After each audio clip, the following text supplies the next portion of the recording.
11 rings, every dusk, for 31 years. Miss one, and you'll understand why my grandfather never let me ask questions.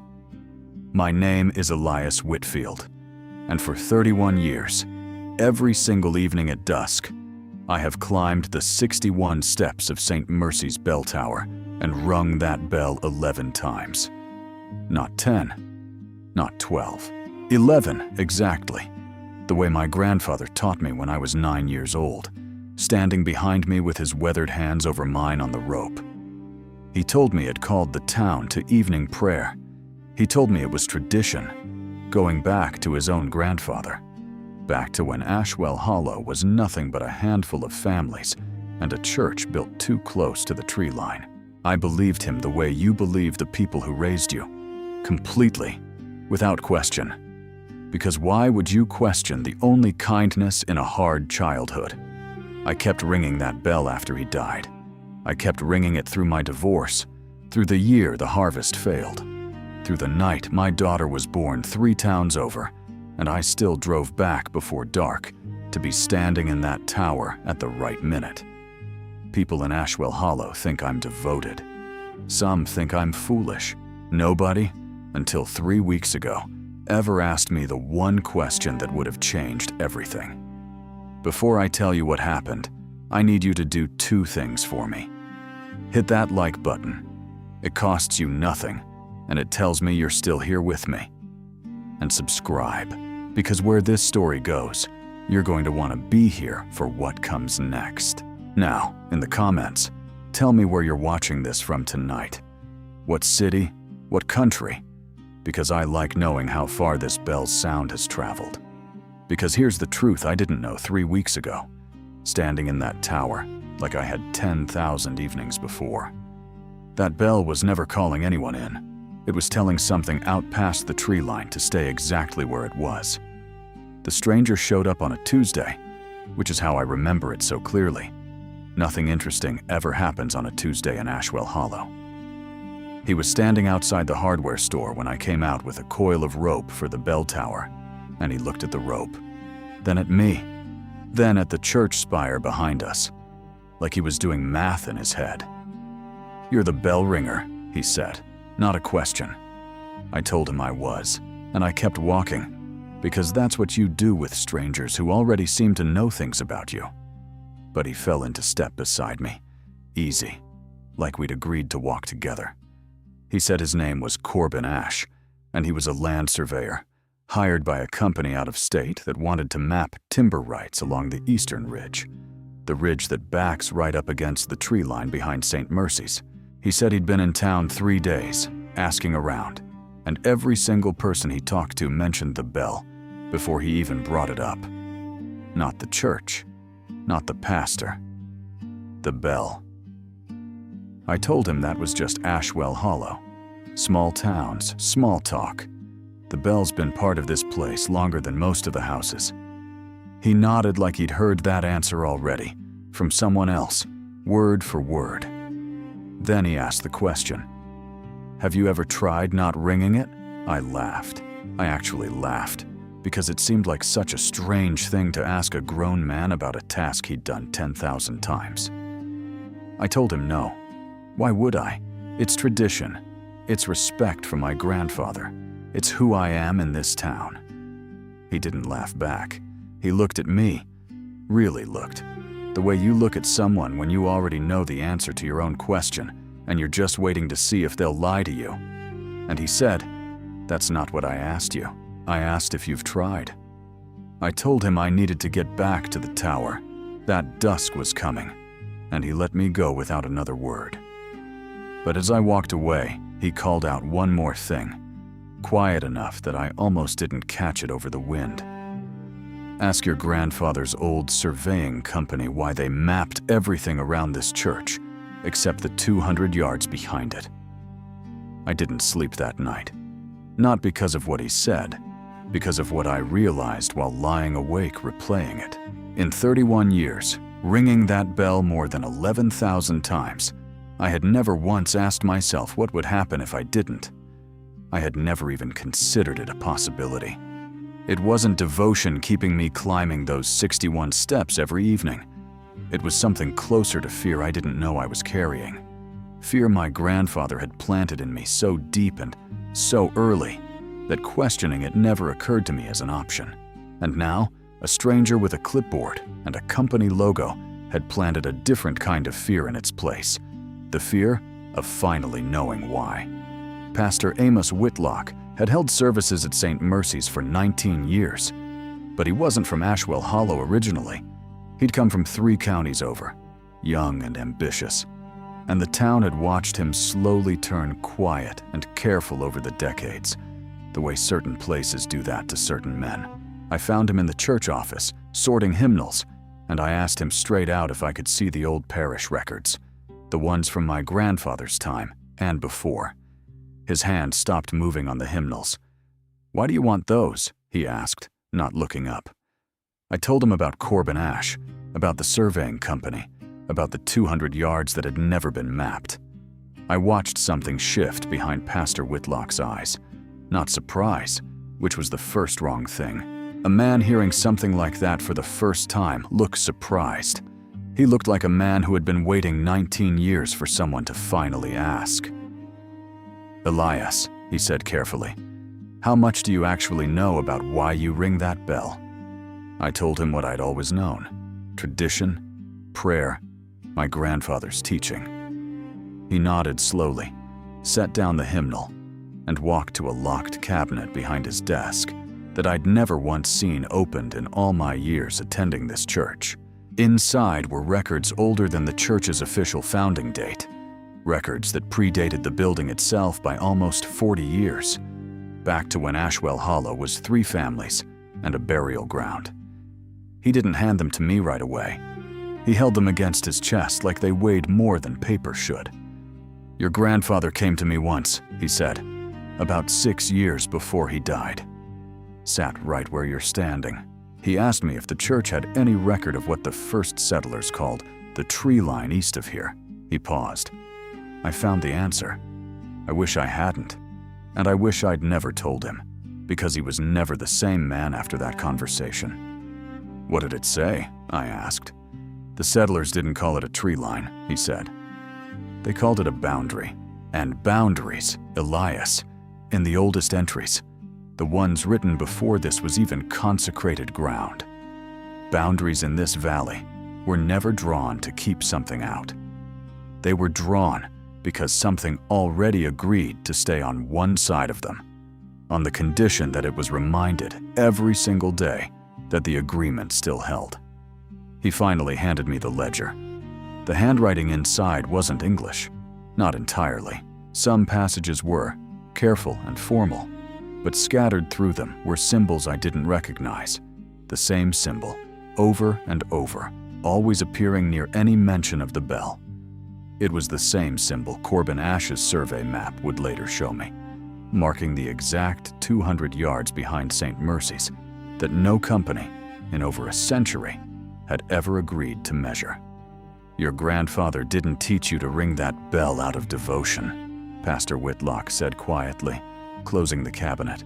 "He taught you because he was afraid, and because someone had to keep doing it after him. I just never expected it to be a 9-year-old boy who never got a choice in the matter." I made the decision at 4:47 in the afternoon, sitting in my truck outside the church, the ledger still open on the passenger seat. Dusk was 40 minutes away. I had climbed those 61 steps more than 11,000 times without missing a single evening, and I decided, for the first time in 31 years, that I wasn't going to climb them the 11,001st. I told myself it was about proof. If Pastor Whitlock was right, if my grandfather had spent his final years afraid of something real, then the only way to know for certain was to test it. I told myself I was being a scientist about my own inherited fear. I did not tell myself the truth, which was that some stubborn, wounded part of me wanted to punish my grandfather, even in death, for handing me a burden without ever once explaining what it was. I sat in my truck, and I watched the light change. The first thing I noticed was the birds. Ashwell Hollow has always had a particular evening sound. starlings gathering over the east ridge before dark. The same ritual every single day of my life. At 5:20, the sound simply stopped. Not faded, stopped, all at once, like a hand closing over a mouth. The second thing I noticed was my neighbor, Dale Perkins, stepping out onto his porch 200 yards down the road, looking east, then looking at the church tower, then looking directly at my truck. He didn't wave.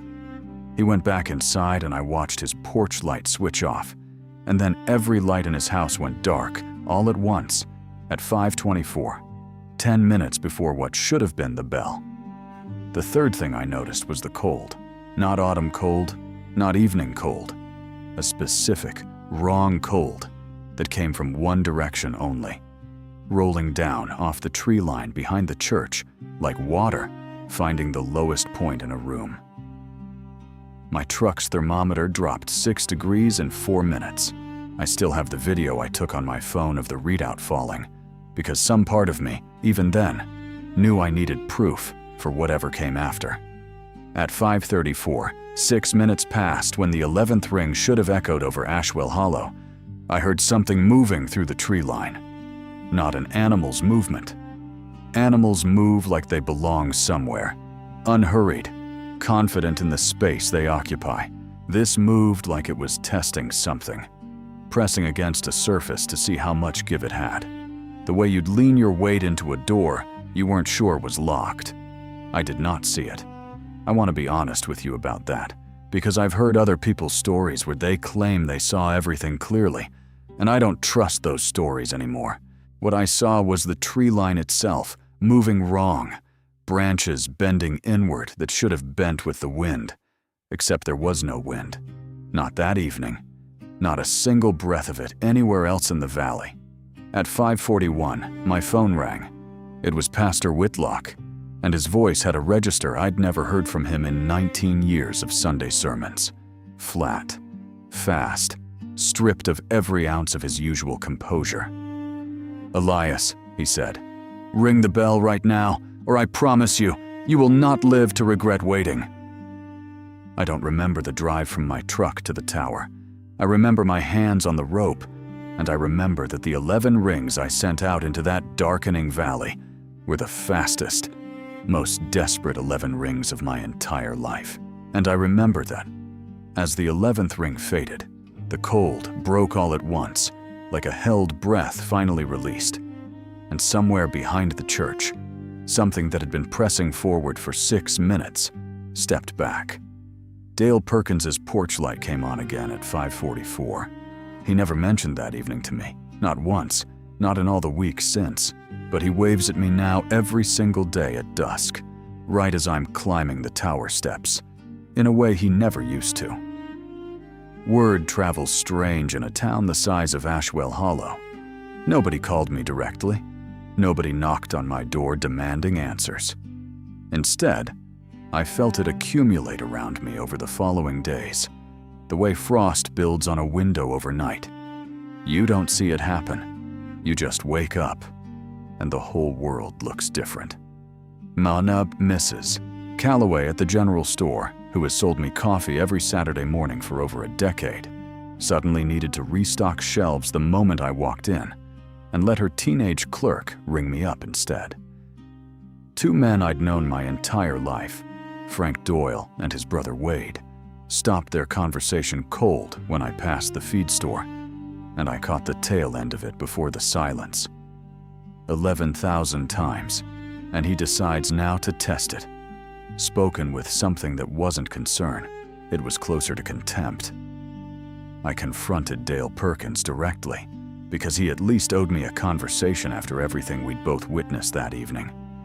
He wouldn't meet my eyes at first, standing in his driveway with his arms crossed, like a barrier he'd built specifically for this conversation. "You don't understand what you almost did," he finally said. "This isn't your secret, Elias. It was never just yours. Every family on this road has known about the arrangement since before any of us were born. We don't talk about it because talking about it doesn't help. Ringing that bell helps. And you sat in your truck for an hour deciding whether you felt like doing your part. Nobody ever told me there was a part to do, I said. Nobody explained anything. I was 9 years old. And every single person on this road was told the same way, at the same age, by someone who loved them enough to make sure they never had a choice in it. Dale snapped back. That's not cruelty, Elias. That's what it costs to keep this town standing. You think you're the only one who carries something? You think your grandfather woke up one morning and decided to hand you a burden for fun? I asked him what the town actually knew. The real history. Not fragments, not superstition passed down as instinct. He looked at me for a long moment, and something in his face softened, just slightly, into something closer to pity than anger. We know the boundary needs a keeper, he said. We know the keeper's family changes every few generations when the current one dies or breaks. We know that whoever holds the rope holds the whole town's safety in their hands, and we know better than to ever make that person feel like they can put it down. He paused. What we didn't expect, Elias, was you finding out you had a choice at all. That's not supposed to happen until it's already too late to matter. That night, I found a hand-delivered note tucked into my door. No signature, common paper, careful handwriting I didn't recognize. It said only, "You are not the first to ask questions. You will not be the last to regret it. Ring the bell and let the rest of us sleep." I stood on my porch a long time after reading it, watching lights come on in houses up and down my road at the exact same moment. Dusk settling in early with autumn closing in. Every single house, synchronized, like the whole town was holding its breath together and waiting to see if I'd climb those steps one more time. I did. Of course I did. But for the first time, climbing the tower didn't feel like devotion, and it didn't quite feel like fear anymore either. It felt like finally understanding the actual weight of the rope in my hands, and realizing that an entire town had been quietly grateful, for generations, that someone else was the one who had to carry it. I waited until the town was asleep, not out of secrecy. I think by that point, half of Ashwell Hollow suspected exactly what I intended to do, but because I needed the valley quiet enough to hear whatever answer I was about to receive. I climbed the tower one final time before midnight, not to ring the bell, but to take the ledger with me, the one Pastor Whitlock had given me, its strange symbol worn soft from a century of thumbs tracing it before mine. I walked past the church, past the last fence line marking where mowed grass gave way to wild grass, and I kept walking until the tree line stood directly in front of me instead of somewhere behind a building I was protecting. I want to tell you, I felt brave. I felt something closer to exhausted. 31 years of an inheritance I never chose, standing at the one boundary I'd spent my whole life defending without ever once looking it in the face. "I know you're there," I said, to the trees, to the dark, to whatever had leaned against that door for 6 minutes and tested how much it gave. "I know my grandfather knew you. I know this town has been feeding you our fear for longer than anyone can prove. I'm not here to break the agreement." The cold came first, the same wrong cold from that October evening, but slower this time, almost curious rather than testing. "I'm here to know what it actually is," I said. "Not folklore, not superstition. The actual shape of what we agreed to, so that when I choose who carries this rope after me, I hand them truth instead of fear." The branches didn't move that night. No shape stepped from the dark. What I received instead, and I've turned this over in my mind every night since, unable to fully explain it even now, was something closer to a feeling pressed directly into my chest, cold and enormous and old beyond any measurement St. Mercy's records could hold. Recognition.